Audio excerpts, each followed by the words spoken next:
What's up you guys? Good morning. Bumili ako ng DJI Mini 3. Nagamit ko na to pagpunta ko ng Bohol. Almost parang 1 month na ata to sa akin. Ngayon ko lang gagawa ng video. So yeah, obviously nabuksan ko na. Ito yung drone. Tapos ito yung RC controller. Tapos sa laman ay may cord type C to type C, extra propeller isa, tapos yung screw. Yun, tanggal ko muna yung box.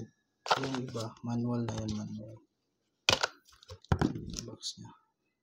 Yung nabili ko ay yung DJI RC ultralight. Yun.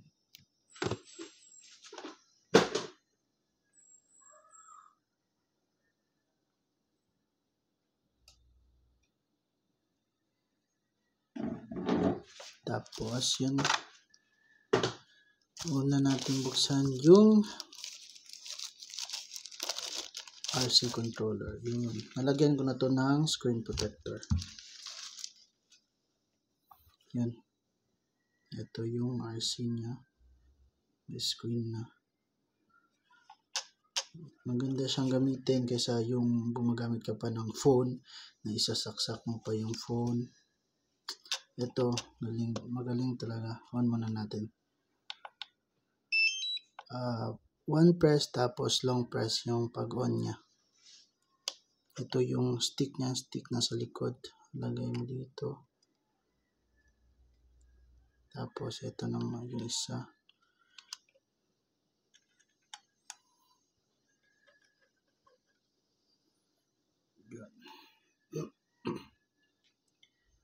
Yan, para siyang joystick nya, joystick. Ito yung controller talaga niya. Ito yung mga mode, pause and home, auto home, auto return to home. Yan. Tapos sa taas may photo, tapos record ng video, tapos zoom in, zoom out, zoom in, zoom out, tapos up and down ng gimbal ng DJI ng camera. Ito sa likod may speaker ito. Speaker, tapos ito hindi ko na maalam kung anong control nito. Ito yung pa-portrait at pa-landscape ng video mo. Yun, ito yung profile ko. Yun, meron pa akong makita. Yun, pa akong, ito yung flight ko, flight time.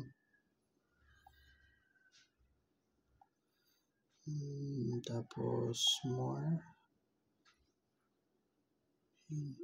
Ito pa lang yung flight time ko, konti pa lang talaga. Yun. Tapos off muna natin. One tap tapos long press. Yan, off na siya. Tapos yung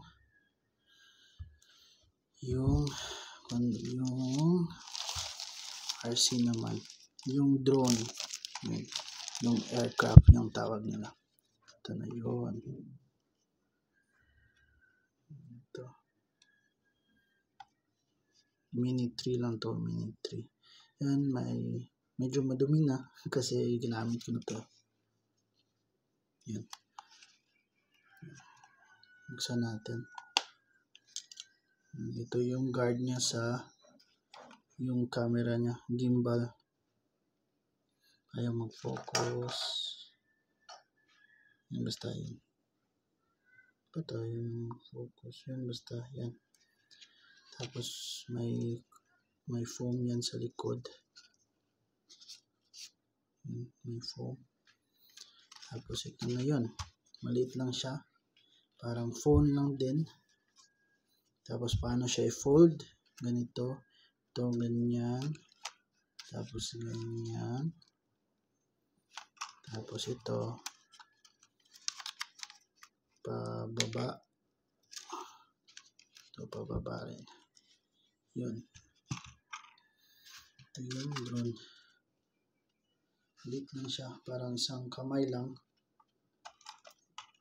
DJI Mini 3 lang. Wala akong pambili ng Pro.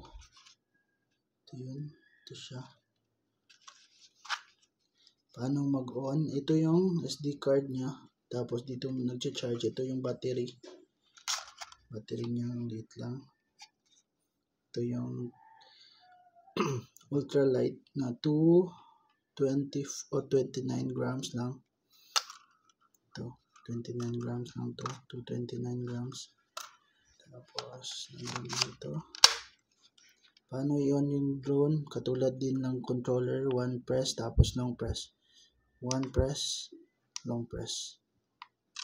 Tapos, mag-flick na yung mga rotor niya. Yun. Tapos, ito na. Gagalaw yung gimbal.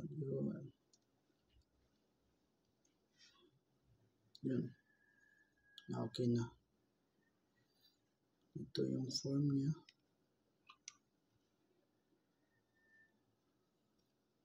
Nagamit ko na to sa ball. Ganda. Na-update ko na. Ganda talaga siya. Sulit yung binili ko. Kahit Mini 3 lang to, hindi yung Pro. Okay naman. Sulit na sulit yung pera ko. Enjoy ko naman siya. Yung pag off mo naman, one press tapos long press. One press tapos long press. Yun. Wala na. Off na siya. Yun. Tapos may binili akong accessories sa kanya. May binili akong accessories. Yung case. May case ako. Kaya paano ko ito ilalagay? Tabi ko muna to. Yung maliliit. Yung screw. Type C. Tapos yung extra propeller niya.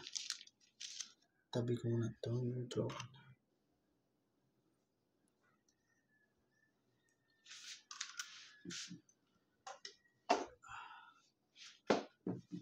Ito na yung case. Hard case niya.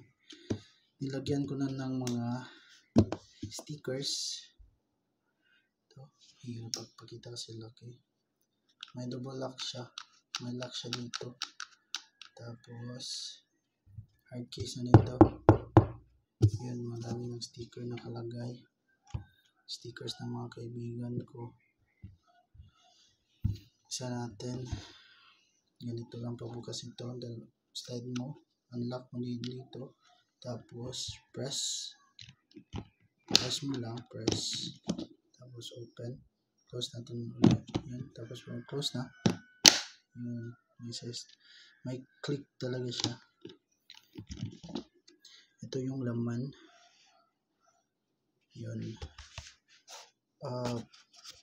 Sa drone, sa RC controller, pwede yung maliit na controller, yung sinasaksak yung phone. Tapos ito na yung screen protector na kasama. Ito yun. Tapos logo ng DJI. Tapos screen protector na pang-linis. Tapos may ano bang tawag nito? Pang lanyard yata. Basta yung panghawak ng controller. Alam ito. Pang ganito ng controller. Yan. Dito mo yan ilalagay. Dito. Na pala dito. Dito ka mag-charge para sa controller. Tapos ito yung pwede mo siyang lagyan ng SD card. Tapos ito yung isa, yung may host. Hindi ko alam kung ano ang nilalagay dyan. Pero parang siyang type C din. Pero wala akong alam kung anong nilalagay. So yan. eto, tatanggalin ko to para pumasok to. Yan, tatanggalin ko to kasi hindi yan papasok. Masyadong malaki yung controller na to. Kunin mo lang to. Ayan. Ayan. Tapos ito, pwede mong lagyan. Ito na nakalagay na yung mga card USB ko, tapos card reader. Ito ko nilalagay yung mga accessories kasi malaki. Yan ko na din nilalagay anik-anik. Tapos ito nilalagay ko na dito. Yun, perfect fit talaga. Tapos yung drone, ito na yung drone. Sorry, ito na yung drone. Yan, ito. Yan. Tapos lagay mo muna yung protector niya. Tapos i-close mo na. Yan, dahan-dahan lang kasi masyadong magaan. Tapos mo na dito.